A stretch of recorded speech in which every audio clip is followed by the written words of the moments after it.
Bismillahirrahmanirrahim. Assalamualaikum warahmatullahi wabarakatuh. Alhamdulillah. Wassalatu wassalamu ala rasulillah Sayyidina Muhammadin. Allahumma salli wa sallim wa barik alaihi. Ibni Abdillah wa ala alihi wa sahbihi wa mawalah. Wa man tabi'ahu ila yaumil qiyamah. Wala hawla wala quwata illa billahi amma ba'd. Rabbi syrah li sadri wa yassir li amri wahlul 'uqdatam min lisani yafqahu qawli. Subhanaka la ilma lana illa ma 'allamtana innaka antal alimul hakim. Hadirin jamaah kajian duha Masjid Al-Iman Syafana yang mudah-mudahan dirahmati oleh Allah Subhanahu wa taala. Amin. Amin Allahumma amin. Alhamdulillah, pada duha kali ini kita bisa sama-sama bersilaturahim, bermuajahah, beriktikaf. Mari sama-sama kita niati iktikaf kita ini dengan niatan thalabul ilm. Kita lanjutkan pada hadis yang ke-6 dari kitab Al-Arba'in An-Nawawiyah. Wa bihi ilahi qala haddatsana an Abi Abdullah Nu'man ibn Bashir radhiyallahu anhu maqal sami'tu Rasulullah sallallahu alaihi wasallam yaqul innal halala bayyinun wa innal harama bayyinun. Dalam redaksi Imam Bukhari tanpa kata-kata inna. Al halalu bayyinun wal haramu bayyinun. Wa bainahuma umurun mushtabihatun la ya'lamuhunna katsirun minan nas. Faman ittaqa syubuhati faqad istabra'a li dinihi wa irdihi. Wa man waqa'a fis syubuhati waqa'a fil haram. Sesungguhnya yang halal itu jelas, yang haram pun jelas. Antara halal dan haram ada hal-hal yang masih samar, yang tidak diketahui oleh banyak orang. Dalam tanda kutip syubhat. Barang siapa yang menghindar dari perkara syubhat, maka ia telah menyelamatkan agama dan kehormatannya. Barang siapa yang terjerumus pada perkara yang syubhat, maka ia jatuh pada perkara yang haram. Ini potongan pertama dari hadis. Nanti ada potongan kedua. Karena iyar'a haulal hima yushiku ayyaqa'a fihi. Ala inna fil jasadi mudghatan idza saluhat saluhal jasadu kullu wa idza fasadat fasadatil jasadu kullu. Ingatlah bahwa dalam tubuh ada satu anggota yang jika ia baik maka baik keseluruhannya, jika ia rusak keseluruhannya. Anggota tubuh itu adalah hati, dalam tanda kutip sebagian ulama memaknainya jantung. Oke. Hadis yang ke-6 ini adalah hadis yang diriwayatkan oleh sahabat namanya Nu'man bin Bashir. Bismillah.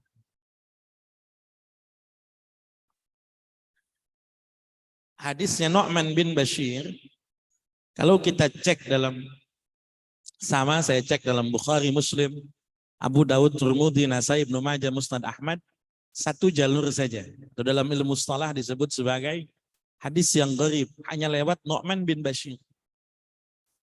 Bahkan dari Nu'man bin Bashir, dari kalangan tabi'in pun hanya satu saja. Hanya Amir Asy-Sya'bi saja.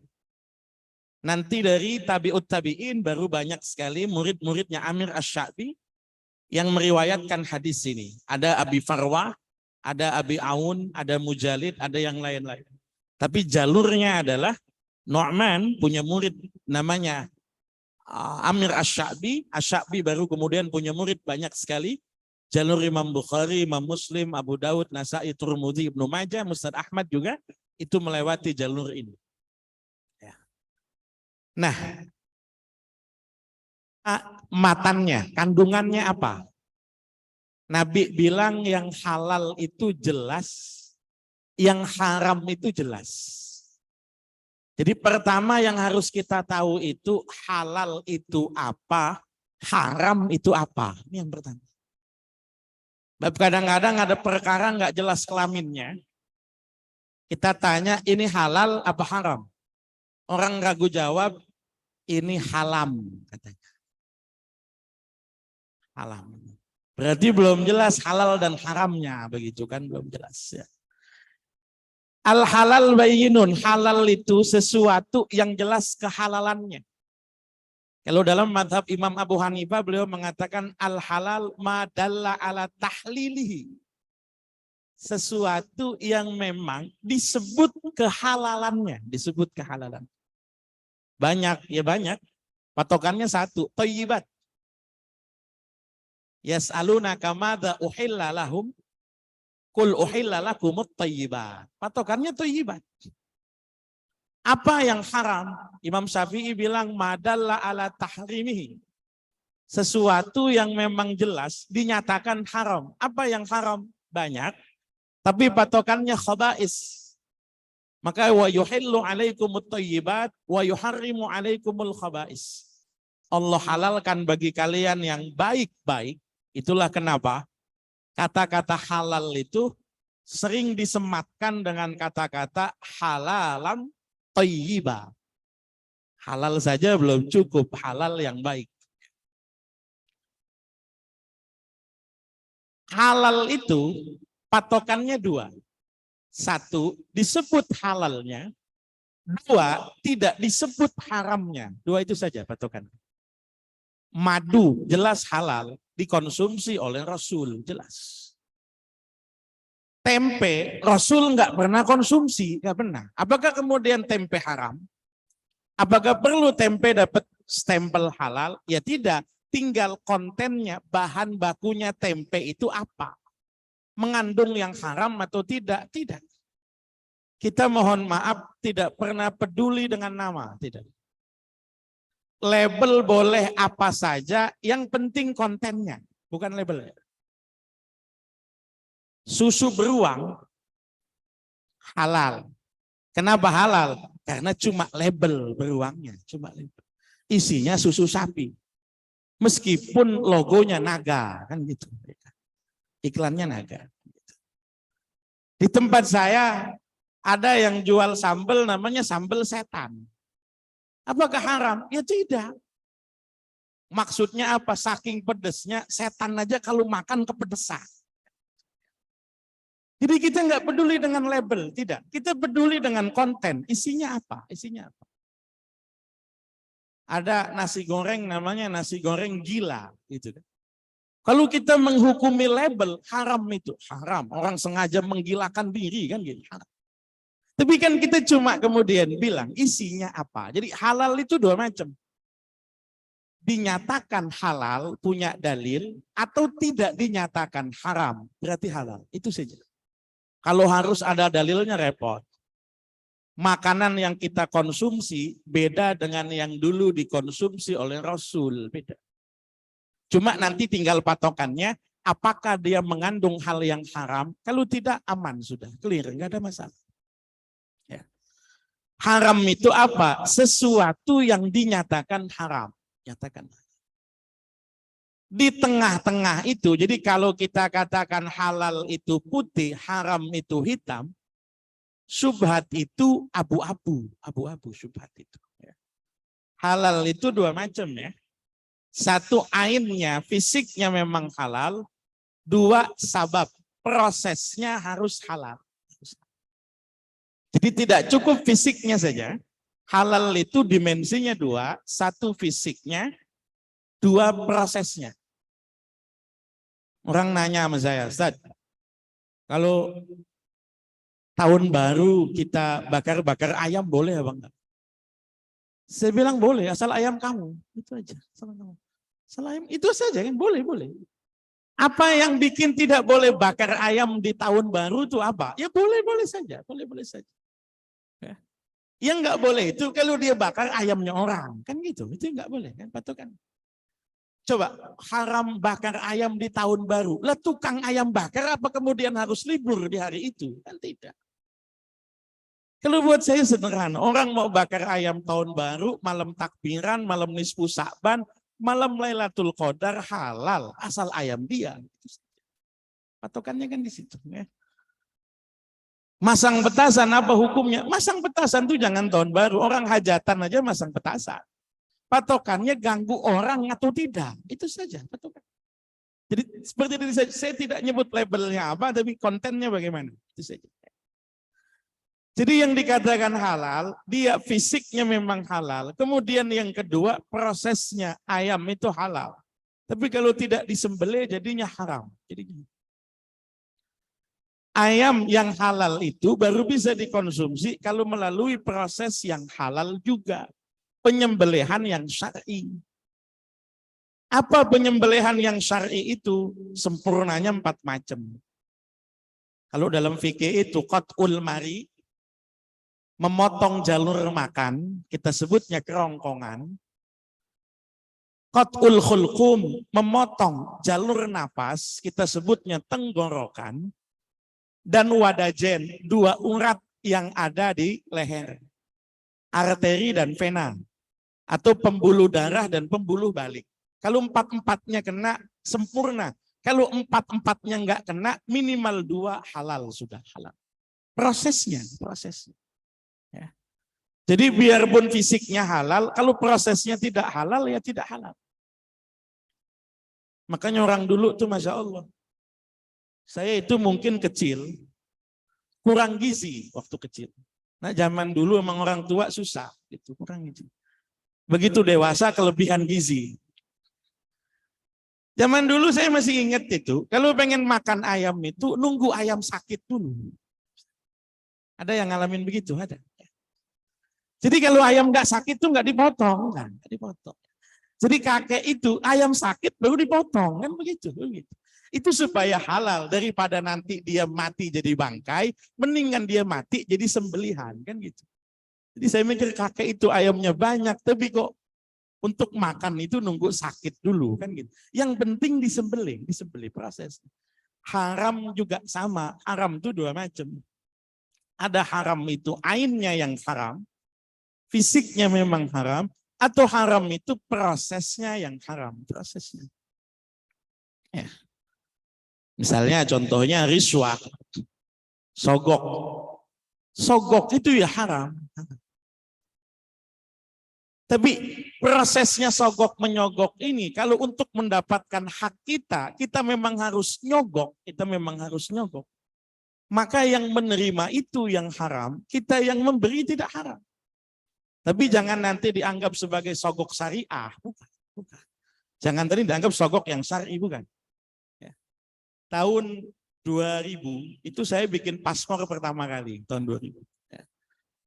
Diminta sama RMI, Asosiasi Pesantren Indonesia, paspor harus selesai 3 hari lagi, lalu kemudian untuk apply visa ke Yaman waktu itu. Saya ke kantor imigrasi Tangerang itu, tahun 2000 atau 2001, saya lupa itu. Itu padat sekali, dibilang seminggu atau 2 minggu lagi baru jadi. Saya telepon lah, Kiai kata saya, ini katanya seminggu lagi, besok harus jadi katanya paspornya. Bisa Kiai, tapi nyogok, sogok saja itu hak kamu kok. Kalau kamu nggak nyogok itu lewat katanya. Ya sudah saya sogok. Di kasus itu memang haram, tapi prosesnya tidak, karena saya ingin mendapatkan hak saya. Kalau saya bikin KTP harus bayar, kalau nggak bayar nggak dikasih saya akan bayar. Biar yang nerima itu yang haram, sayanya tidak haram.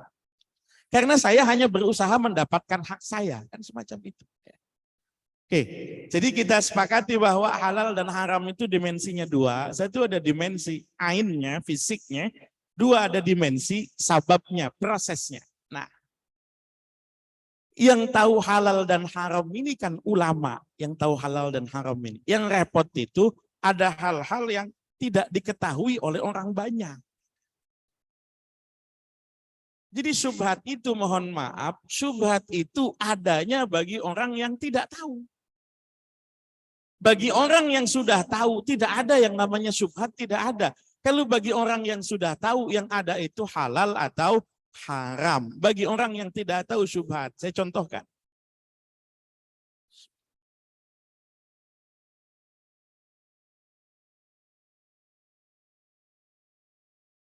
Misalnya mohon maaf, ada anak kecil jual HP HP second, masih mulus HP-nya. Dia jual murah. HP misalnya yang secondnya anggap masih 2 juta, 3 juta, dia jual 150.000. Kira-kira Bapak Ibu akan beli atau tidak? Dia menjual loh, dia menjual. Saya tanya, kenapa dijual, Dek? Butuh uang Pak Ustadz. Tapi jualnya kok di bawah harga pasaran. Kan gitu. Jauh sekali Pak. Kalau orang misalnya harganya 3 juta pasaran, dia jual 2 juta itu saya masih maklum. Tapi kalau harganya 3 juta, 2 juta, dia jual 150.000, itu pasti ada yang nggak beres. Kan begitu. Kita akan ngomong halal karena saya beli. Kan gitu. Tapi kan orang yang kemudian kritis, kok bisa dia jual 150.000? Jangan-jangan barang curian. Kan gitu, jangan-jangan. Kita nggak bisa ngomong, yang nyolong kan dia, ya dosanya dia dong. Kalau saya kan beli. Dalam Islam itu kan sesuatu halal dan haram kan tergantung prosesnya. Kalau prosesnya halal kan halal. Kalau prosesnya haram kan haram. Proses halal itu misalnya pemberian, hibah. Hibah itu dengan hadiah sama. Yang membedakan hibah dengan hadiah itu adalah jalur. Kalau jalurnya setara atau jalurnya naik, itu kita sebut hadiah. Kalau jalurnya turun, itu kita sebut hibah. Orang tua kasih ke anak, itu hibah. Tapi anak kasih orang tua, itu hadiah. Jangan ada anak ngomong, Pak ini saya hibahin buat Bapak. Anak songong itu. Nggak ada anak hibah buat Bapak, itu nggak ada. Hadiah buat Bapak. Kalau Bapak buat anak, itu hibah, jalur. Itu proses yang halal. Waris, jual beli, pinjam meminjam, itu proses yang halal. Hutang piutang, sewa menyewa, itu proses yang halal. Pencurian, perampasan, itu proses yang haram. Anak itu mencuri HP, itu haram. Dijual ke kita, kira-kira halal atau haram? Kalau kita tahu itu hasil curian, haram. Nggak bisa kemudian apa? Nggak bisa kemudian kita bilang yang nyuri kan dia. Kalau saya kan beli, proses saya halal. Nggak bisa. Hal yang haram itu tidak kemudian menjadi halal hanya dengan proses. Tidak bisa. Kalau kaitannya dengan harta, hal yang haram itu jadi halal dengan kehalalan pemilik barang. Jadi halalnya, patokannya di situ. Ya. Saya mohon maaf. Ada orang judi, pasang togel, tembus, kasih ke Bapak. Alhamdulillah Ustaz, semalam saya pasang tembus, saya sedekah buat Ustaz, misalnya gitu kan. Kira-kira diterima apa enggak? Kira-kira. Ya, kalau dia ngomong Pak, jangan terima Pak, jangan terima. Karena kita sudah tahu prosesnya dari awal haram. Kalau pengen terima jangan tanya-tanya. Jangan tanya-tanya. Kalau enggak nanya itu aman. Contoh nih contoh. Saya kan enggak tahu ini halal apa haram kan enggak tahu. Kalau fisiknya ini halal. Tapi prosesnya kan saya enggak tahu.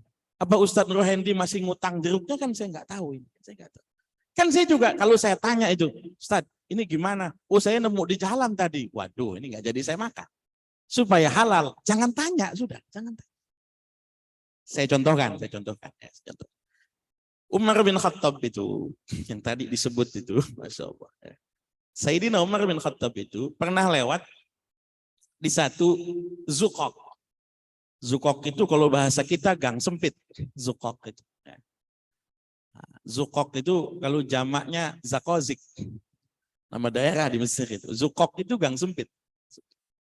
Umar bin Khattab itu lewat di satu gang sempit. Lalu kemudian apa? Ada mizab. Mizab itu talang air. Umar bin Khattab itu kecipratan air dari talang itu. Gulamnya, bujangnya, pembantunya marah. Ada orang di atas itu ditegur sama dia. Ya sahibul bait. Halil ma'u fil mizab tahir am najis.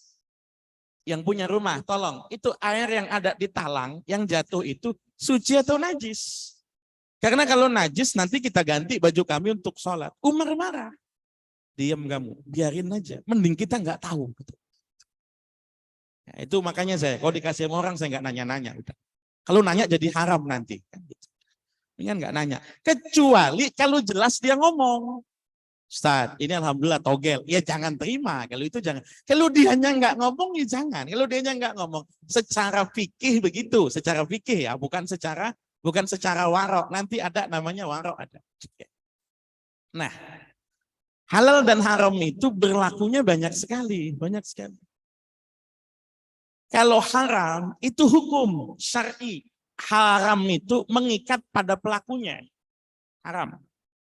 Tapi kalau halal itu dia bukan hukum taklifi, bukan. Kan kita kalau belajar hukum itu kan 5. Wajib, sunnah, mubah, makruh, haram. Jangan kemudian halal itu diidentikan dengan mubah, bukan. Kalau mubah itu kaitan dengan pribadi, ya. Kalau mubah itu.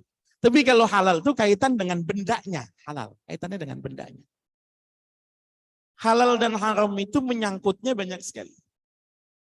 Sepembacaan saya, ulama yang memerinci halal dan haram itu banyak sekali. Di antaranya yang paling detail itu Dr. Yusuf Al-Qaradawi. Beliau punya kitab namanya Al-Halal wal Haram bil Islam. Hampir 500 halaman itu. Itu dibagi dalam 6 klaster halal dalam bidang rumah tangga, halal haram rumah tangga, halal haram akidah, halal haram transaksi, halal haram banyak sekali. Tapi secara sederhana, halal haram itu biasanya berkaitan dengan perbuatan atau berkaitan dengan konsumsi. 2 macam itu. Jadi halal haram itu kaitannya dengan perbuatan atau kaitannya dengan konsumsi. Kadang-kadang halal dan haram juga dikaitkan dengan keluarga. Wanita ini halal untuk saya, wanita ini haram untuk saya. Tapi secara umum itu lebih kepada transaksi atau perbuatan dan konsumsi makanan. Jadi ada 4 macam. 1, yang jelas halalnya. Kalau jelas halal, makan. 2, jelas haramnya. 2, jelas. Kalau jelas haramnya, jangan makan. 3, ini yang repot, yang zaman sekarang banyak sekali. Campur halal dan haram. Bukan nggak tahu, tapi campur barang halal, campur barang haram. Kalau halal dengan haram campur, itu nanti treatmentnya 2 macam. Treatment pertama, dominasinya yang mana? Dominasi. Ini cuma berlaku 2 hal. Hukum dominasi halal haram itu cuma berlaku emas bagi laki-laki dan sutra bagi laki-laki. Contoh misalnya, pakai emas halal bagi perempuan, haram bagi laki-laki. Haram pakai emas. Laki-laki pakainya perak. Perak itu kadang kemudian dicampur dengan emas. Kita nyebutnya suasa. Atau yang ngetren kemudian emas putih misalnya. Suasa ataupun misalnya palladium emas putih itu, patokan kita sederhana. Komposisi emasnya berapa? Kalau emasnya tidak lebih dari 50, 50-50 berarti boleh. Tidak ada masalah.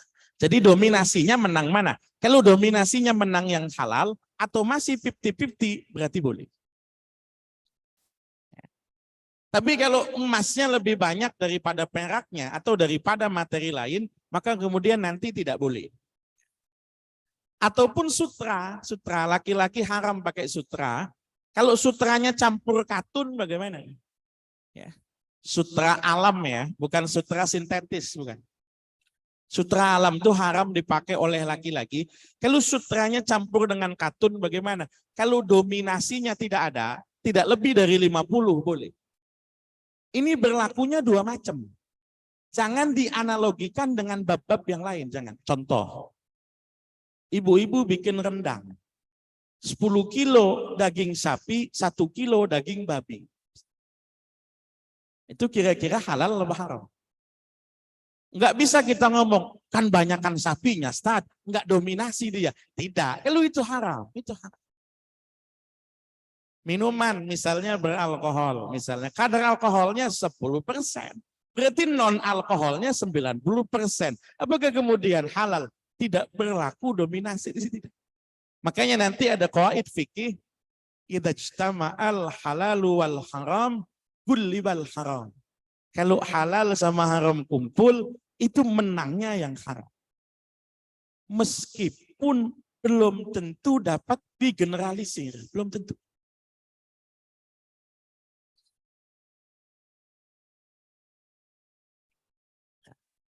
Ada banyak contoh institusi yang kumpul di situ halal dan haram, tapi kita nggak berani menggeneralisir kalau itu haram, nggak berani. Kumpul di situ halal dan haram, bahkan mungkin banyak haramnya begitu, tapi kita tidak berani menggeneralisir bahwa langsung itu haram. Makanya dulu ulama tuh nyontohin ada yang namanya tafriqus safqah. Satu transaksi tapi kemudian hukumnya turunannya beda. Contohnya begini. Saya misalnya ditanya, ada satu transaksi, orang jual beli ke distributor. Beli satu peti botol, satu peti, isinya tuh separuh peti khamr, separuh peti kecap. Itu kalau kita anggap haram, maka tidak sah. Kalau kita anggap halal, maka sah. Kan begitu. Ulama kemudian bilang, tafriqus safqah. Itu nanti untuk yang kecapnya sah, tapi untuk yang khamrnya tidak sah. Lo mestinya kan kalau kita generalisir haram tidak sah semua. Kan begitu contohnya. Nanti kembangkan sendiri, itu banyak sekali. Misalnya mohon maaf, ini panjang kalau dibahas, institusi perbankan.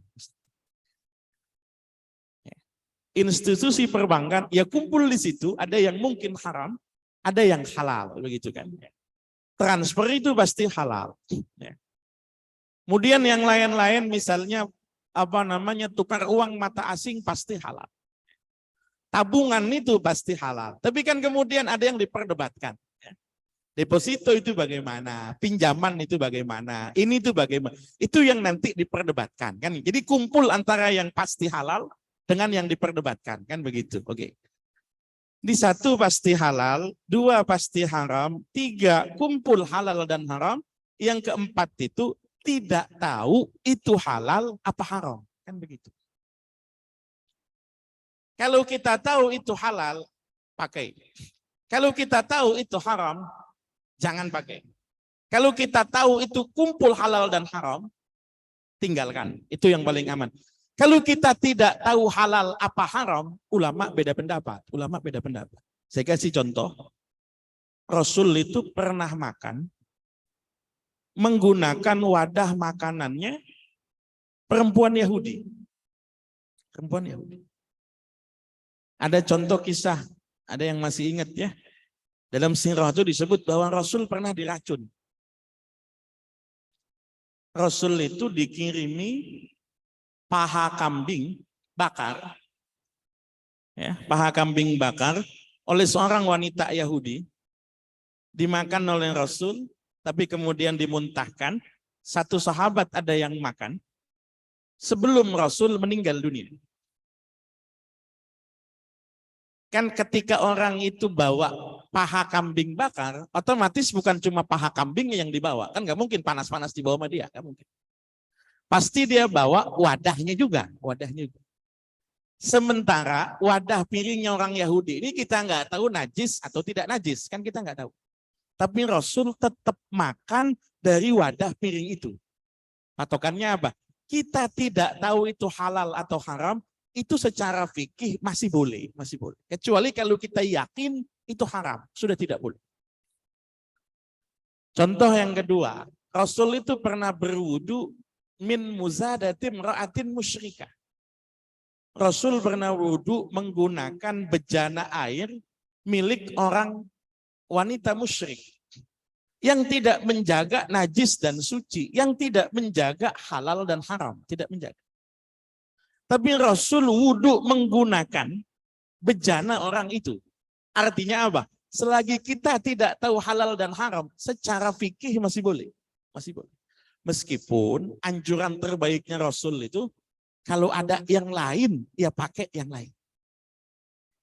Nah sahabat pernah nanya sama Rasul itu, Rasul saya dikirimi makanan, apakah saya boleh makan menggunakan wadah mereka?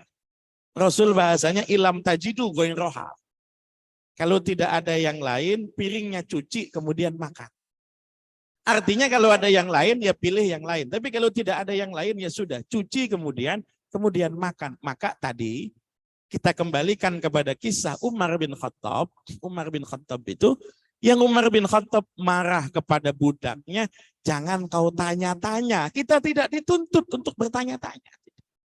Akan repot kalau saya disuguhi jadi tamu saya nanya, ini halal apa haram? Akan repot kalau saya makan di rumah makan Padang, sebelum pesen makan pakai apa Ustaz? Ayam goreng. Cuma mau nanya dulu itu ayamnya sembelih di mana? Baca bismillah enggak? Itu nyari susah sendiri kalau kayak gitu, nyari susah sendiri patokan. Ya. Jadi kita tidak dituntut, ya, kita tidak dituntut untuk berlaku hati-hati yang berlebihan, enggak dituntut. Jadi patokannya yang kelihatan haram, ya tinggalkan. Yang kelihatan halal, boleh kita kerjakan. Yang kelihatannya meragukan, campur halal dan haram, tinggalkan. Yang kita tidak tahu apakah halal ataukah haram. Patokannya 3 macam tadi kan.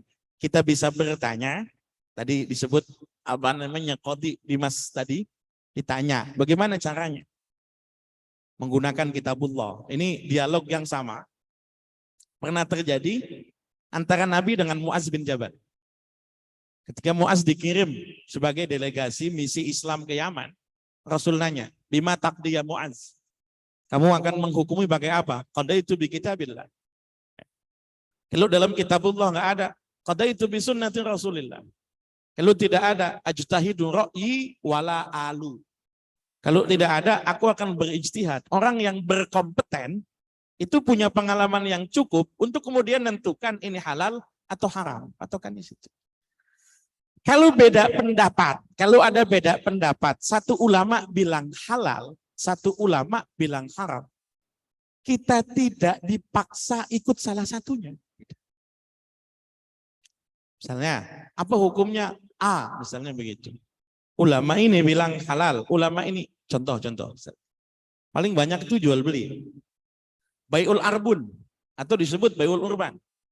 Jual beli persekot yang persekotnya hangus kalau gagal. Berapa harganya ini? 20 juta. Saya DP-in dulu ya 500. Ya, tapi ingat ya, kalau nanti saya kasih waktu 3 hari. Kalau 3 hari misalnya deal jadi, tinggal bayar sisanya 19,5 juta. Kalau enggak jadi 500 hangus. Kok hangus? Dalam masa 3 hari itu saya punya calon pembeli potensial.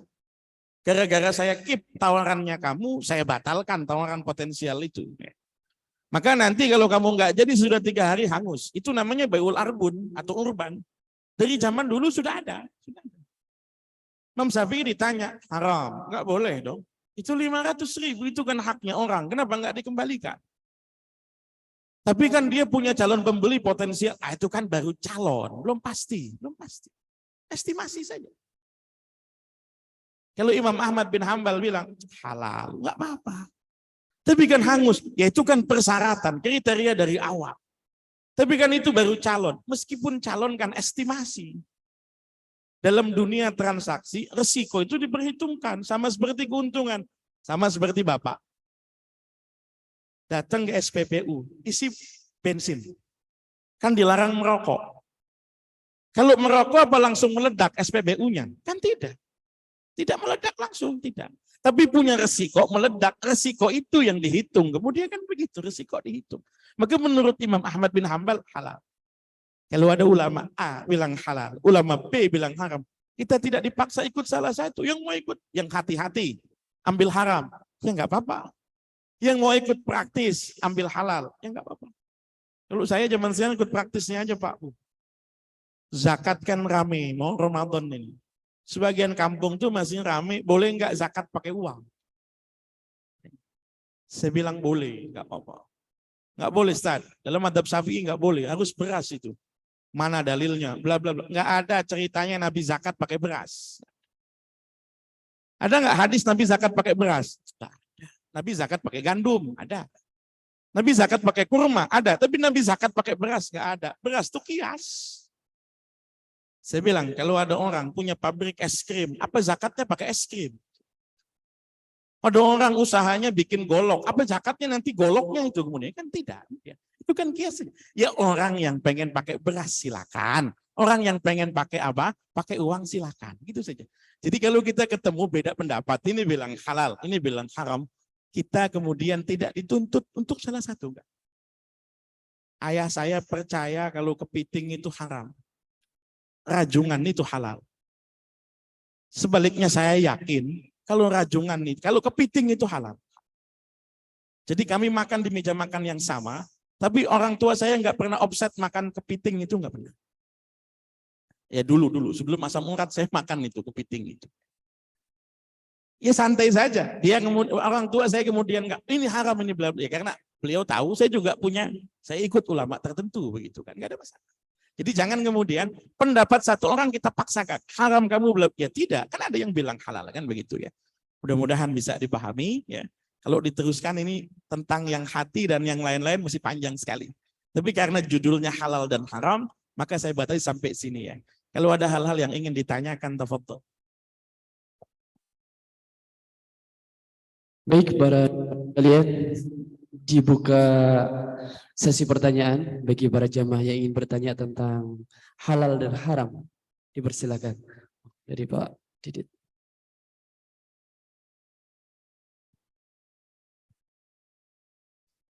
Assalamualaikum warahmatullahi wabarakatuh.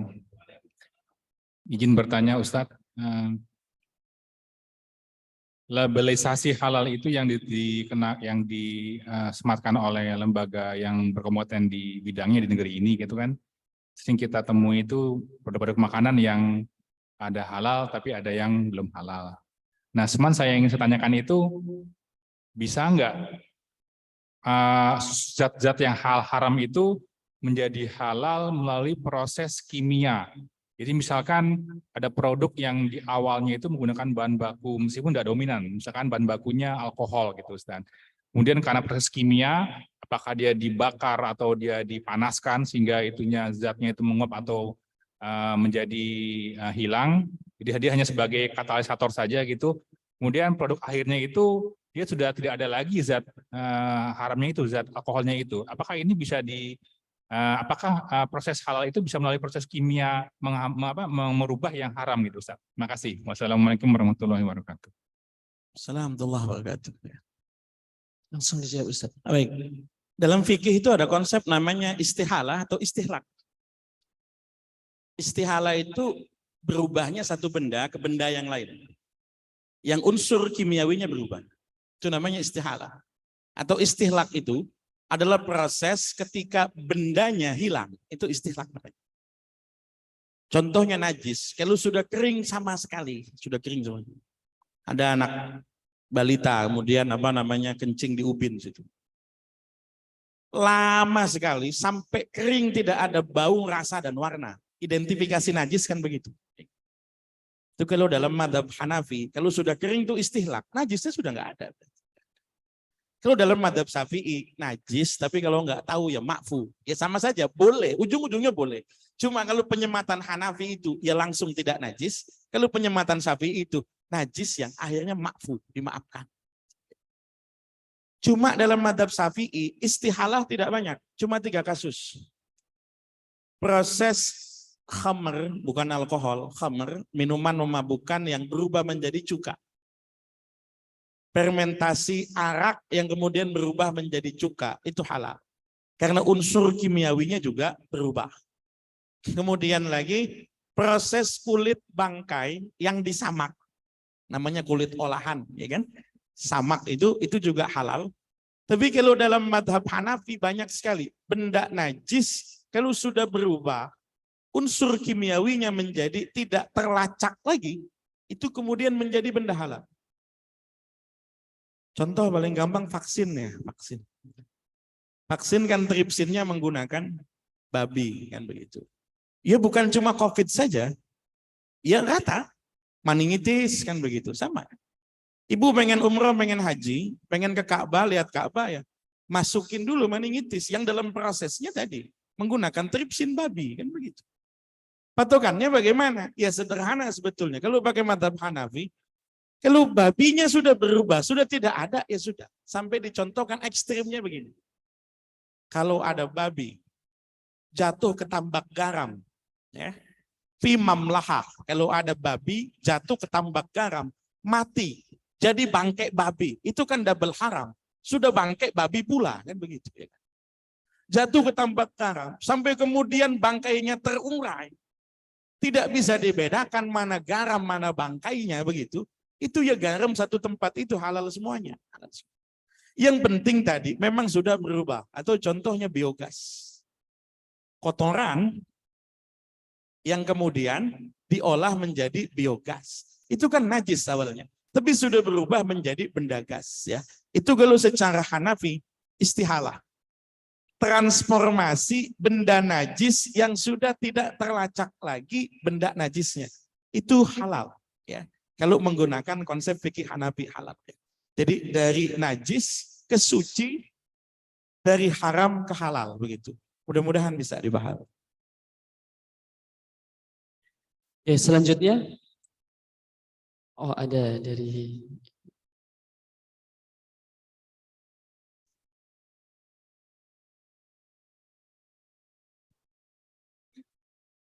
Assalamualaikum warahmatullahi wabarakatuh. Waalaikumsalam warahmatullahi wabarakatuh. Nah, di sini saya bertanya tentang ini Pak Ustadz berkenaan dengan halal haram tadi. Saat kita bukan mencari aman, bukan. Di sini saat kita bakar-bakaran, kadang-kadang di tahun baru itu kita rame-rame kumpul, ya bakar macam-macam yang dibakar lah di sana. Tapi saat sebelum tahun baru kan kita nggak bakar-bakaran. Biasanya kan kalau udah tahun baru ada kambing guling dan istilahnya kumpul lah suatu kelompok atau keluarga. Nah di sini apakah haram atau gini? Karena di situ kan abu-abu. Ya karena kita biasanya nggak bakar-bakaran, kalau di tahun baru kita bakar-bakaran. Itu yang pertama. Lalu yang kedua, untuk masalah sogok menyogok itu yang menyogok itu tidak haram kan tadi keterangannya. Sedangkan kita yang mendapat sogokan itu yang haram. Nah ini juga termasuk abu-abu bagi saya karena ini banyak juga terjadi pada masyarakat. Saya kemarin pernah baca gitu ya di YouTube kalau tidak salah. Karena saya langsung bertanya begini belum pernah ya. Nah di sini gimana untuk di YouTube itu mengatakan begini, hasil gaji kita dan lain sebagainya kalau sudah pakai sogok menyogok itu haram sampai selama kita masih makan gaji tersebut. Ini kebanyakan kita di ASN atau PNS yang selama ini. Ya terima kasih Ustaz. Wassalamualaikum warahmatullahi wabarakatuh. Jadi pertanyaannya momen kan begitu. Yang pertama ya momen. Kita tiap hari nggak bakar-bakar, ujuk-ujuk bakar-bakar, apakah tetap halal? Saya tiap hari nggak makan jeruk, ujuk-ujuk makan jeruk, apakah kemudian haram? Yang dipahami oleh orang kan, berarti orang itu ikut memperingati tahun baru. Kan itu yang ditanyakan sebetulnya kan. Kita tidak bahas motif atau niatan orang. Nah niatan orang itu, yang tahu hanya dia.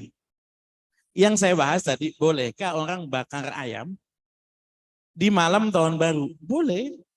Mau malam takbiran, malam nisfu Sa'ban, malam Lailatul Qadar, boleh. Asal ayam milik dia. Jangan gara-gara disebut ayam halal, ayam orang diambil, dibakar. Kan begitu ya. Asal punya dia. Jadi penekanannya fisik ayamnya. Begitu kan. Apakah boleh kemudian orang sederhananya begini. Kenapa sih orang kumpul-kumpul di malam tahun baru? Karena besoknya libur. Jadi kalau orang kemudian ngomong haram itu. Karena dia ikut merayakan tahun baru. Begitu. Emang ibu-ibu yang beli diskonan di mall tahun baru itu nggak ikut merayakan berarti. Kalau ada sale misalnya tahun baru ada diskonan, kan berarti ikut merayakan juga, gitu kan. Jadi patokan sederhana, karena nanti kalau kita berpacokan pada niat, itu hukumnya kan panjang sekali. Haram karena ikut merayakan tahun baru bagi sebagian orang ya. Nanti malah ada yang bilang sunnah itu karena mempererat silaturahim. Itu malah bukan haram, jadinya sunnah. Kalau soal niatan, soal motif itu niatan itu wilayah yang samar buat kita. Jadi kita kemudian lihat pada fisiknya, apa yang dilakukan. Maka tadi kalau jawaban saya adalah, bahkan seandainya dia ikut merayakan tahun baru, patokan saya sederhana. Tidak ganggu orang, tidak melalaikan kewajiban. Itu saja. Yang salah buat saya itu orang tahun baru begadang, besoknya nggak subuh. Ini salah. Tapi ini berlaku bukan cuma tahun baru. Orang yang takbiran dan besok nggak subuh juga haram sama. Apakah gara-gara dia ikut takbiran sampai nggak subuh takbiran jadi haram? Kan kemudian tidak. Dan ganggu orang tadi dia pasang petasan di lingkungan padat penduduk, itu ganggu orang. Nah, soal hukum merayakan tahun baru, kalau yang memandangnya, ini sebetulnya perspektif. Memandangnya itu bagian dari akidah, itu haram. Kok ikut merayakan tahun baru? Tahun baru itu hari besar agama lain, misalnya begitu. Ya kan? Tapi kalau yang memandangnya itu muamalah, ini bukan soal tahun agama lain atau enggak. Ini libur dan memang, mohon maaf, di sini sekolah, jadwal semesteran, liburan itu pakai Hijriah apa pakai Masehi? Jadwal pengajian itu pakai Hijriah apa pakai Masehi? Masehi. Jadi yang mengharamkan tahun baru itu, kalau saya sederhana, sudah besok-besok kalau bikin jadwal, bikin sekolah itu ya pakainya Hijriah saja. Dan memang kita belum bisa. Yang pakai Hijriah pun itu gak harus pakai Masehinya dulu, pakai Masehi. Nggak lucu kemudian. Saya undang ya nikahan. Kapan? Besok 18 Syakban. Bingung orang hitungnya itu. Kapan 18 Syakban gitu kan. Jadi tadi ya, kalau saya cenderung ikut yang menganggap tahun baru itu bagian dari muamalah. Jadi ayatnya dibaca, itu indah sekali. Ya, apa namanya? Ustaz Ihsan tadi baca ayat itu apa? Pamahawna ayatan laili itu ya. Itu kalau dalam hadis masalah bab gerhana, itu Nabi bilang begini. Inna syamsa wal qamara ayatani min ayatillah layan kasifani limauti ahadin aw li hayatihi. Matahari dan bulan itu tanda-tanda kekuasaan Allah. Karena matahari dan bulan tanda-tanda kekuasaan Allah, saya tidak membedakan tahun matahari ataupun tahun bulan. Tidak. Karena dua-duanya tanda kekuasaan Allah. Jangan dianggap kita beribadah patokannya bulan. Yang patokannya bulan itu hanya puasa dan hari raya. Kalau sholat, patokannya matahari, bukan bulan kalau sholat. Oke. Untuk yang pertama itu, kemudian yang kedua, soal sogokan. Sogokan itu yang pasti haram. Hadisnya jelas. Ar-rosi wal murtasi finnar. Yang sogok, yang menerima sogok haram. Dua-duanya di neraka. Meskipun pakai bahasa halus, nggak sogok. Tilang ya tilang dulu, waktu belum pakai etle itu. Tilang ya tilang. Damai aja Pak. Oh saya kan damai, bukan sogok. Misalnya sama saja. Itu kan label. Kita nggak peduli soal label. Tidak. Kontennya apa, isinya apa kan begitu. Oke. Kalau ada orang yang ingin mendapatkan haknya, itu nanti namanya bukan sogok. Dalam fikih namanya dzafir bil haq. Dzafir bil haq itu orang yang pengen mendapatkan haknya, dihalangi, dia boleh membayar, yang menerima itu haram. Contohnya gini, saya pengen bikin KTP. Minta surat pengantar sama RT. Pak RT minta pengantar dulu. Buat bikin KTP bla bla. 30.000. Kalau enggak 30.000 enggak saya stempel. Ini kan sogokan. Saya kemudian bilang, ya nanti saya kasih. Enggak, kalau enggak dikasih saya enggak kasih surat pengantar. Saya kan berhak dapat KTP. Saya WNI, usia saya 17 tahun. Saya hanya mempertahankan hak saya. Bolehkah saya bayar? Boleh.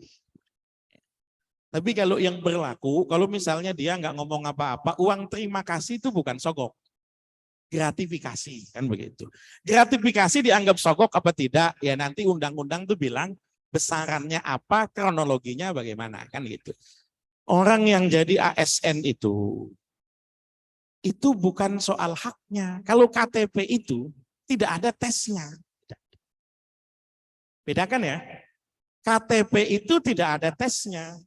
Bikin paspor itu tidak ada tesnya. Tidak ada. Bikin SIM itu ada tesnya. Bedakan. Saya kursus mengemudi. Punya sertifikat lulus mengemudi dari LPK. Ya. Saya bikin SIM.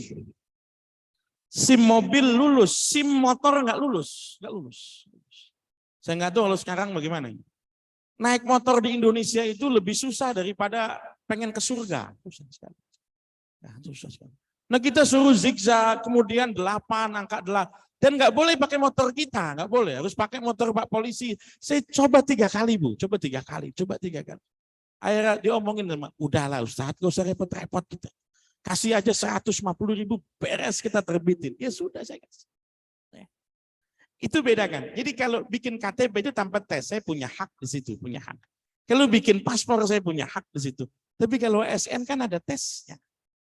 Ketika dengan menyogok saya kemudian mengeliminir yang lain, itu kan zolim sebetulnya, zolim. Jadi di situ bukan cuma riswah, ada kezoliman. Tapi apakah kemudian efeknya berlaku panjang atau berlaku pendek? Ulama beda pendapat. Jadi apakah prosesnya yang haram itu haramnya di situ saja? Ataukah nanti gaji yang diterima tiap bulan juga haram? Itu ulama beda pendapat. Ada yang bilang berefek panjang, seperti tadi.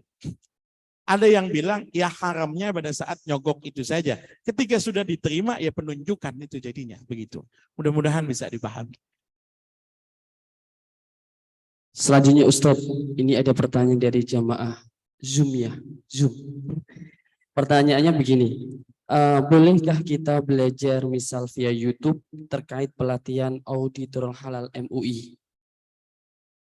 Baik. Bismillahirrahmanirrahim. Bolehkah belajar via YouTube? Boleh. Tapi kalau mengaku pakar jangan. Itu saja. Pelatihan-pelatihan itu, apalagi di masa pandemi kemarin, semuanya by online semua.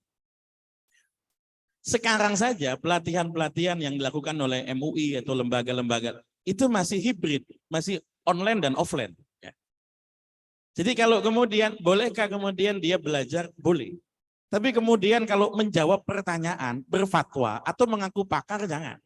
Karena dia belum ikut ujiannya, tidak. Nggak ikut uji kompetensinya, tidak. Tapi kalau sekedar belajar silakan, nggak apa-apa. Belajar itu medianya apa saja. Allah bilang dalam Al-Quran kan, Alladzi 'allama bil qalam. Allah yang mengajarkan dengan kolam. Kalau zaman dulu, kolam itu ditafsirkan pena, pulpen. Kalau zaman sekarang, kolam itu kita artikan media pembelajaran apapun. Itu kolam. Jadi yang dimaksud dengan Allah mengajarkan dengan kolam itu, kalau kita tafsirkan pulpen, ya itu sudah ketinggalan zaman sekali. Kita tafsirkan media pembelajaran, apapun bentuknya. Cuman kalau di pelatihan yang beneran, itu nanti ada ujiannya, ada uji kompetensinya. Jadi kalau belajar via YouTube, silakan. Tapi kalau untuk berfatwa, ya jangan. Ya. Mudah-mudahan bisa dipahami. Pertanyaan berikutnya kita break sebentar. Ustadz, mohon doa untuk suami Ibu Haja Ummul Latifah yang saat ini sedang dioperasi. Bapak Adik Kismantoro. Bapak Adik Kismantoro. Adik Kismantoro. Adik Kismantoro. Sama-sama kita bacakan Fatihah untuk kelancaran operasi, kesembuhan, kepulihan. Bapak Adik Kismantoro, walladzi yut'imuni wa yasqin wa idza maridtu fa huwa yashfin. Ini hati syifa lahul Fatihah. A'udzu billahi minasyaitonir rajim. Bismillahirrahmanirrahim. Alhamdulillahirabbil alamin arrahmanir rahim. Maliki yaumiddin. Iyyaka na'budu wa iyyaka nasta'in. Ihdinas siratal mustaqim. Siratal ladzina an'amta 'alaihim ghairil maghdubi 'alaihim waladdallin. Amin.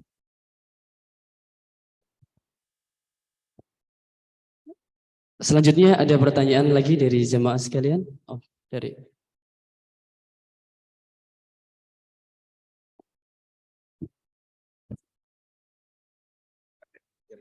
kelihatan. Terima kasih. Saya ingin melanjutkan pertanyaan Ibu yang tanya tentang sogok dan menyogok masuk pegawai negeri tadi, Ustaz. Sogok dan menyogok masuk dalam pegawai negeri itu sekarang sudah menjadi lumrah. Sudah banyak yang dilakukan orang.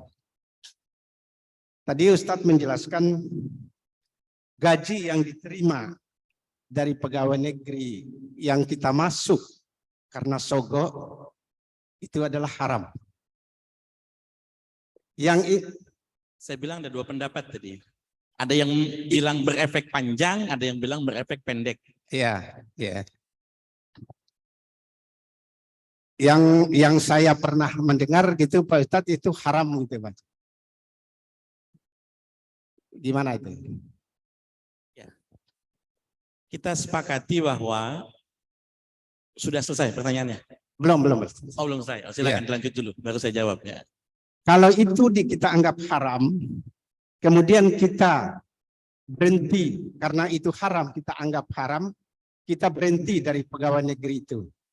Pertanyaan saya, ada yang mengatakan barang yang haram yang masuk ke dalam diri manusia itu cuma ada api neraka yang bisa membakarnya. Pertanyaan saya, bagaimana upaya kita agar kita tidak menyangkut barang haram di dalam diri kita sampai kita meninggal dunia? Terima kasih. Bismillahirrahmanirrahim. Ini menarik sekali bab sogok menyogok ini ya. Nah, sogok menyogok itu memang ya dari apa namanya tingkat yang paling rendah sampai tingkat yang paling tinggi kan begitu. Maka kemudian dibedakan tadi, saya bedakan ada yang namanya riswah, ada yang namanya hadiah, itu beda. Jadi dalam Islam itu ada satu hadis yang menarik di bab zakat. Rasul itu pernah mengutus amil zakat. Zakat itu, amil itu punya kewenangan. Diskresinya itu sampai mengambil zakat di tempat, mengaudit zakat di tempat. Amil itu ya. Jadi nggak bisa amil itu datang ke peternakan misalnya, tanya, kambingmu berapa? 1000 ekor, berarti zakatnya 10. Itu nggak bisa. Jadi kalau amil itu datang ke peternakan, dia harus menghitung langsung apakah benar jumlahnya 1000 atau tidak. Ya. Jadi mengaudit di tempat dan bahkan ngambil di tempat, itu amil. Ya. Nah, amil zakat itu ada yang nerima gratifikasi. Jadi dia tugas waktu itu surat jalannya ke Bahrain ambil zakat. Di perjalanannya itu banyak orang yang setor zakat tapi kasih hadiah, terima kasih kepada amil ini. Jadi misalnya setor kambingnya 5. Ini 5 nih zakat, anak kambing 1 ini hadiah buat ente gitu. Sampai Madinah dipisahkan mana yang hadiah untuk dia, mana yang setoran zakat asli dipisahkan. Rasul melihat, Rasul bilang, kenapa kau pisahkan harta ini? Oh ini beda Rasul, kalau ini zakat. Ini zakat. Ini saya setorkan, ini tugas saya. Kalau ini itu hadiah saya. Ini milik saya. Rasul bilang, kalau kamu enggak saya utus zakat, apa dapat hadiah juga apa enggak? Kamu kan dapat hadiah karena kamu amil. Hadiah ini bisa mempengaruhi keputusanmu di tahun depan. Maka oleh Rasul kemudian disita hadiah, gratifikasinya disita. Jadi hadiah kepada petuk, karena amil kan sudah ada gajinya. Maksimal sampai 12,5%. Diambil dari mana 12,5 itu? Diambil karena golongan penerima zakat 8. 100/8 itu 12,5. Kan gitu. Dia berangkat ke Bahrain digaji, dia pulang digaji, dapat uang makan segala macam, tapi nerima gratifikasi yang dalam bahasa Rasul, kalau kamu nggak punya surat tugas ini nggak ada orang yang kasih hadiah kamu. Disita oleh Rasul. Jadi dibedakan. Jadi gratifikasi itu kalau buat pejabat itu berpotensi untuk kemudian berkembang jadi suap. Oke. Nah urusan tadi suap itu, sogok menyogok itu kan yang pasti kan haram. Haram itu kan punya efek. Misalnya betul. Saya jual beli jeruk curian. Efeknya haram. Kalau haram itu kemudian transaksinya sah atau tidak, itu kan yang ditanyakan. Kalau haram saja, waktu saya beli jeruk, saya dosa. Itu saja, itu saja. Itu efek pendek namanya. Ada efek panjang. Efek panjang itu kalau dianggap transaksinya tidak sah, kalau tidak sah, jeruk yang diterima pembeli jadi jeruk haram, uang yang diterima penjual jadi uang haram. Kan begitu. Nah, ada ulama itu ngitungnya efek pendek, ada yang ngitung efek panjang. Contohnya jual beli di saat azan Jumat. Ayatnya kan jelas. Idza nudiya lis-shalati min yaumil jum'ati fas'au ila dzikrillah. Kalau sudah azan Jumat, jangan jual beli. Sementara di masjid-masjid raya, itu kan puja sera semua, itu kan kulineran semua. Yang di waktu khutbah Jumat itu di parkiran masih makan semua itu. Yang dalam masjid, innallaha wa malaikatahu, yang di parkiran ketoprak satu, kan gitu. Apa hukumnya ini? Kalau kemudian kita transaksi, itu haram, itu pasti haram. Kalau haram kan dosa. Tapi apakah kemudian ngepek berarti ketopraknya juga haram? Apakah uangnya jadi? Ulama beda pendapat. Ada kalau dalam Imam Syafi'i itu yang haram itu transaksinya. Kalau ketupat yang kemudian jadi apa? Jadi ketoprak itu ya tidak jadi ketoprak haram. Itu namanya efek pendek saja. Nah, maka tadi saya katakan ada ulama yang bilang efek panjang, berarti selagi masih ada terus. Ada yang bilang efek pendek, transaksinya itu saja yang haram. Jadi saya katakan, kita tidak dipaksa ikut yang mana. Tidak. Untuk hati-hati, ikut yang efek jangka panjang. Tapi untuk yang akan taubat, saya akan kasih yang jangka pendek saja. Ya sudah, cari saja istighfar yang banyak, bersihkan harta, gitu saja. Ya, jadi tadi saya bilang, kalau ada yang bilang ini halal haram, kalau ini semua bilang haram, cuma ada yang bilang efeknya panjang, ada efek pendek. Tinggal kita ikut kemana, itu saja. Mudah-mudahan bisa dipahami. Oke, ada lagi dari Ibu.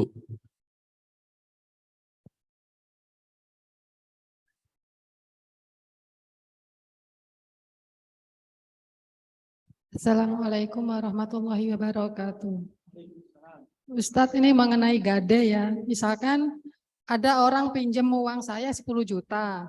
Terus dia punya kontrakan setiap bulan 500. Jadi sebelum uang itu yang 10 juta dikembalikan, yang 500 itu milik saya. Seperti itu Ustadz. Gimana hukumnya ya? Terima kasih. Wassalamualaikum warahmatullahi wabarakatuh. Komersialisasi gadai. Gadai itu boleh. Dalam Islam jelas. Rasul pernah menggadaikan barangnya, pernah, nggak ada masalah. Bahkan Rasul ketika meninggal dunia, beberapa hartanya itu masih menjadi barang gadaian. Karena Rasul punya hutang sama tetangga-tetangga Yahudinya. Kenapa Rasul ngutangnya sama tetangga Yahudi? Karena kalau sama tetangga Islam nggak mungkin jadi hutang. Jadinya hadiah kan gitu. Dan Rasul nggak mau itu, makanya Rasul kemudian pinjam pakai gadai. Al-Quran juga bilang farihanum makbudoh. Wa in kuntum ala safari wa lam tajidu katiban farihanum makbudoh fa in amina ba'dukum ba'dun falyu'addil ladzi tumina amanatah, kan begitu. Penggunaan gadai untuk pribadi boleh, tidak ada masalah. Saya orang misalnya pinjam uang sama saya, gadaikan motor, motornya saya pakai, boleh. Tidak ada masalah. Penggunaan pribadi boleh. Komersialisasi gadai, ini ulama beda pendapat. Karena ada ulama yang hati-hati menganggap mengkomersilkan barang gadaian itu, itu nanti miripnya sama seperti pinjaman berbunga. Kan gitu. Dia bayarnya 10 juta, tapi kan selama dia belum bayar itu 500.000 kan kemudian jadi milik saya. Apa bedanya kemudian dengan hutang? Misalnya mohon maaf 10 juta yang kemudian bunganya misalnya adalah 20% misalnya. Kan sama-sama juga. Cuma ini ada objek rumah yang digadai itu tidak. Tapi kan kalau kemudian tidak digunakan komersil itu bagaimana? Kalau dititipkan pada kita bahkan boleh mengutip biaya penitipan. Itu yang dilakukan oleh pegadaian. Ketika kemudian barang kita nggak dipakai, kita taruh di pegadaian, itu ada ongkos titipan gadai. Itu nggak apa-apa, nggak ada masalah. Asal jangan dari persentasi. Kalau dari persentasi, nanti jatuhnya bunga, kan begitu. Ada nanti yang kedua, ada pendapat yang kedua. Memang saya katakan tadi, selalu begitu. Ulama itu ada yang hati-hati sekali, ada yang kemudian carinya praktis kan. Yang kedua ini kan begini, orang yang kemudian nerima gadai, dia boleh pakai manfaatnya untuk pribadi, boleh dia pakai. Apakah boleh dikomersialisasi? Itu mirip saya nyewa, saya sewain lagi. Saya misalnya nyewa apartemen. Apartemen itu kemudian saya pernising dan kemudian saya tawarin di Travelio misalnya atau di tempat yang lain. Itu kan saya nyewa, saya sewain lagi. Saya nyewa per tahun, saya sewain ke orang itu per hari misalnya berapa. Apakah boleh? Nanti lihat klausulnya.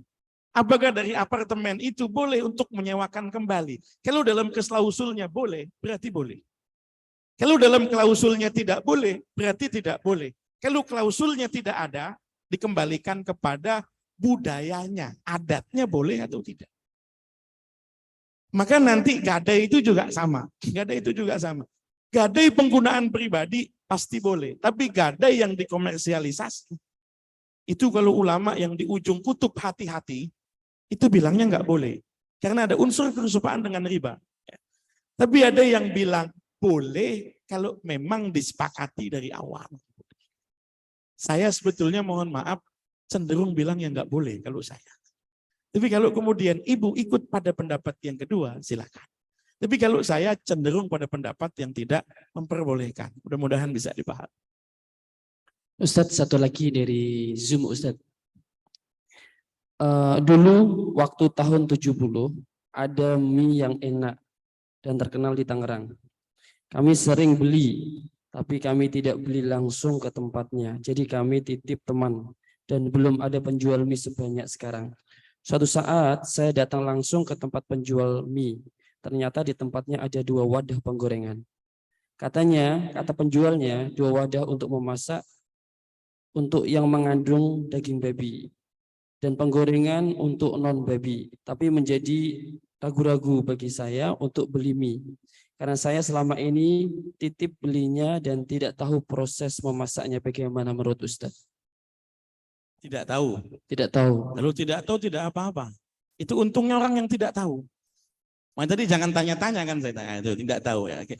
Saya sering begini. Ini kasus saya alami. Saya berkali-kali diundang resepsian. Ya, resepsi datang ke tempat kondangan, hajatan, resepsi misalnya di resto hotel begitu.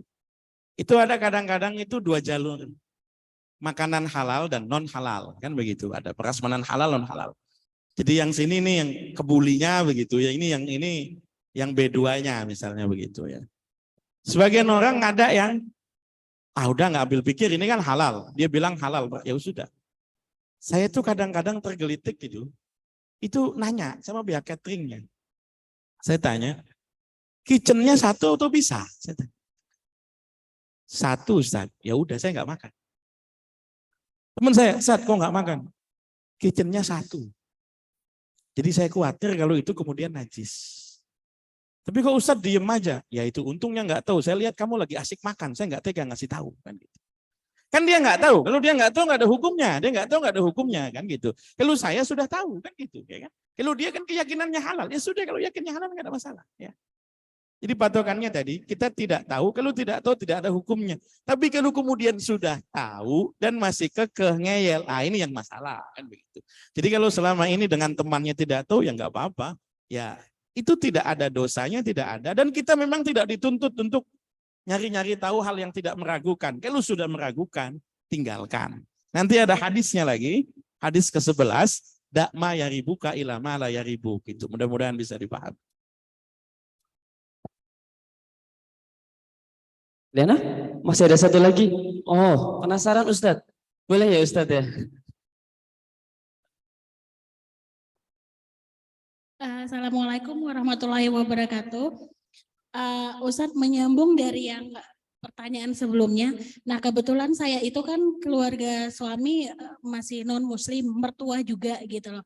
Jadi kita kalau ada acara ya di rumah beliau, kalau kita datang memang nggak ada masak itu.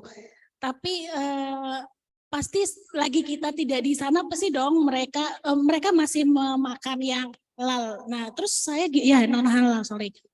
Jadi apa yang harus saya lakukan? Satu sisi dia mertua dan keluarga besar suami, jadi satu sisinya lagi saya itu agak ragu-ragu. Nah, itu apa yang harus saya lakukan, Ustaz? Assalamualaikum warahmatullahi wabarakatuh. Waktu ibu ada di situ, ibu melihat yang non halal apa enggak?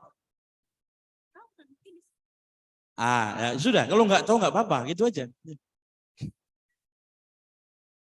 Ya, ya. Maksudnya kan kita nggak tahu. Patokannya kan situ. Ibu nanya apa enggak? Kan tidak. Nah, tidak. Oke. Sebetulnya ada pendapat lagi ya ini. Ya ini khusus buat ibu ini ya. Jangan yang lain jangan pakai. Ya. Kenapa saya katakan? Karena orang itu dihadapkan pada kondisi yang berbeda-beda. Secara hadis, misalnya ada apa dalam hadis itu tidak menyebut babi, tidak.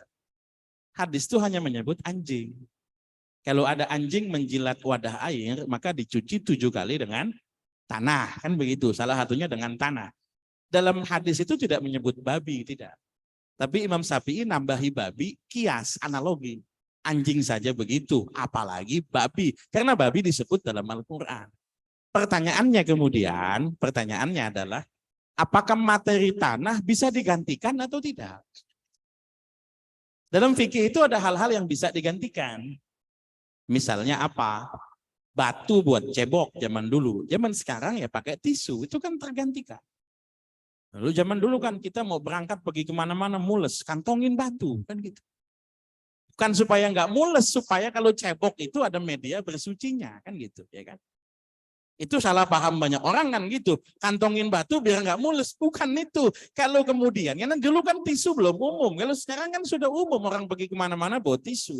Di mobil ada tisu kering, ada tisu basah, kan begitu batokannya. Itu tergantikan. Ada yang tidak tergantikan, ada. Contohnya apa? Kurban. Bapak boleh zakat pakai uang, masih ada ulama yang pendapat begitu boleh. Tapi Bapak nggak bisa kurban pakai uang, tuh nggak bisa. Ah capek potong-potong, langsung amplopin 50.000 saja, seharga 4 juta, itu kan nggak bisa. Kalau bisa begitu enak itu, kirimi pulsa saja 50.000, berarti sudah kurban. Kan tidak. Tidak tergantikan, karena itu syiar. Yang syiar itu tidak tergantikan. Nah, apakah tanah ketika mencuci najis mughallaza bisa digantikan dengan sabun? Kan itu pertanyaannya. Ada pendapat yang bisa bilang digantikan dengan sabun? Ada. Dan bahkan masih dalam mazhab Syafi'i. Dan bukan tahun ini, sejak abad ke-7 sudah ada ulama Syafi'iyah yang bilang tanah itu bisa digantikan dengan sabun. Tapi tidak populer, tidak. Lah kira-kira piring yang disuguhkan pada ibu itu dicuci dulu nggak dengan Sunlight atau Mama Lemon kira-kira? Kan gitu saja. Ya kan? Kalau sudah dicuci, ya sudah kita pakai pendapat yang ini bahwa najis itu bisa hilang dengan air dan sabun. Kan bisa dipakai. Tapi saya bilang, ini buat ibu ini aja. Ya karena kan nggak enak juga nanya mertua gitu kan. Ini gimana 7 kali dengan tanah? Wah, auto dipecat jadi mantu itu ya. Jadi batasannya ya ini. Jadi kadang-kadang hukum itu ya kondisional ya begini ini. Mudah-mudahan bisa dipahami.